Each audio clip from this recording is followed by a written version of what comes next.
Nochum Shtif was a Jewish linguist, literary historian, publisher, translator, and philologist of the Yiddish language and social activist. In his early years he wrote under the pen name Baal Dimion.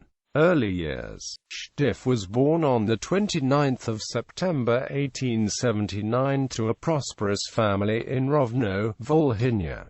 He received both a Jewish and a secular education, even as a student at a Russian secondary school and, later, at Kiev Polytechnic University. He continued studying religious and modern Hebrew literature. Activities. Following the First Zionist Congress in Basel in 1897, he became an ardent Zionist and helped establish the radical student Zionist organization, Moladoi Israel, and also participated in the 1902 Minsk Zionist Conference. In his first, unpublished, article Shtif pioneered an ideological concept later employed by the Zionist Socialist Workers' Party: emigration and colonization as a means of creating a Jewish proletariat which, according to Shtif, could not exist in the repressive environment of Russia. In autumn 1903, he co-founded the Vozrozhdeny Jewish Socialist Group in Kiev with A. Benadier and W. Fabrikant. Shortly thereafter, Shtif was arrested for his political activities and was expelled from the Kiev Polytechnic University. From late 1904 until early 1906, he lived in Bern, Switzerland, where he organized a local Vozrozhdeny group and agitated against the General Jewish Labor Bund in Lithuania, Poland and Russia. In April 1906,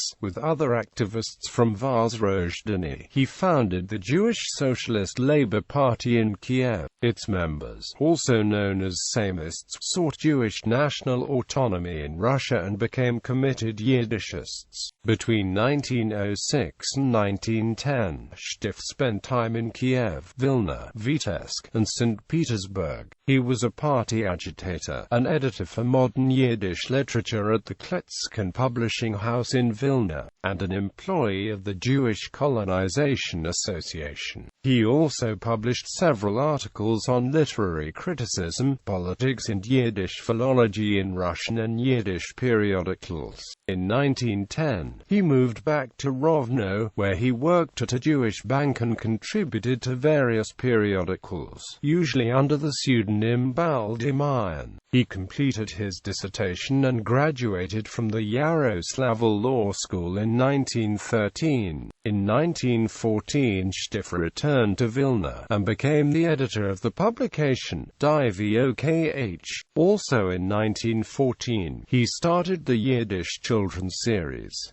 While living in St. Petersburg during the years 1915 to 1918, he worked for the Jewish aid organization YEKOPO, editing its journal, and was active in Hevra Mefetzei Haskala and with instituting Yiddish as the language of instruction in Jewish schools. In 1917, after the February Revolution, Shtif became one of the founders of the revived Volkspartei, whose newspaper, Volksblatt, he co-published with Israel African.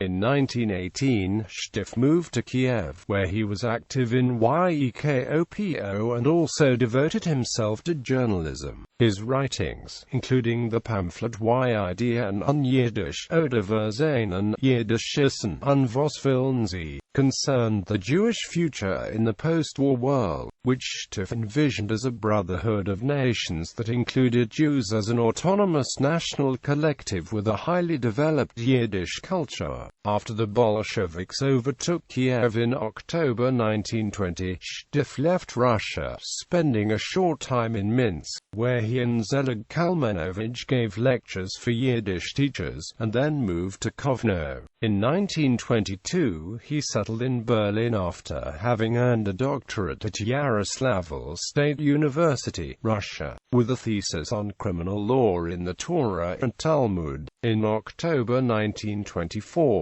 Shtif drafted a memorandum entitled VEGN, a Yiddischen Akademischen Institute, in which he outlined a plan for an academic Yiddish institute and library. He proposed that the institute contain 4 scholarly sections, 1 for Yiddish philology, 1 for Jewish history, 1 to deal with social and economic issues, and a pedagogical section, which would include a bibliographic center for collecting and recording publications in Yiddish. Shtif argued that the creation of an academic institute to support scholarship was a necessary step in the growth of Yiddish culture. There arrives the time when every people at a certain level of cultural development must and wishes to participate directly in the scholarly work of the entire intellectual world. On March 24, 1925, the Central Education Committee, the Vilna branch of the Central Yiddish School Organization, and the Vilna Education Society met to discuss Shtif's memorandum, which they approved in a brochure entitled Die Organisation der Jiddische Wissenschaft, at a conference held in Berlin on August 7 to 12, 1925. Shtif, along with Max Weinreich and Elias Chirikova, among others, came to decisions about the research and publishing programs, and the organizational structure of the Yiddish Scientific Institute, commonly known as YIVO. With his yet only limited funds,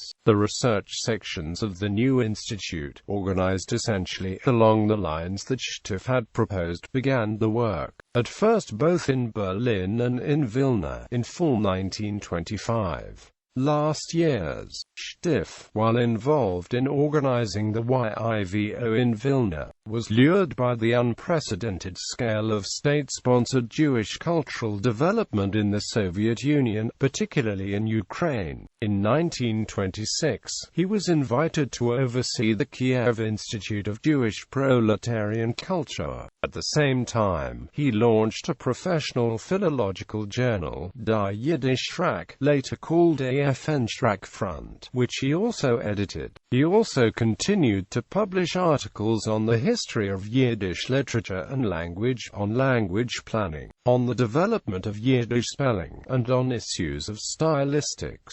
For a short time, he directed the Kiev Institute, but later headed only its philological section. Josef Lieberberg, a Communist Party member, replaced Shtif as director of the Institute of Jewish Proletarian Culture. In 1928, both men were severely criticized for attempting to bring Simon Dubnat to Kiev as a guest of honor for a ceremonial opening. Shtif died at his desk in Kiev on the 7th of April 1933, while attempting to vindicate himself of the charge made against him in Soviet Russia for his bourgeois and provincial Yiddishist approach.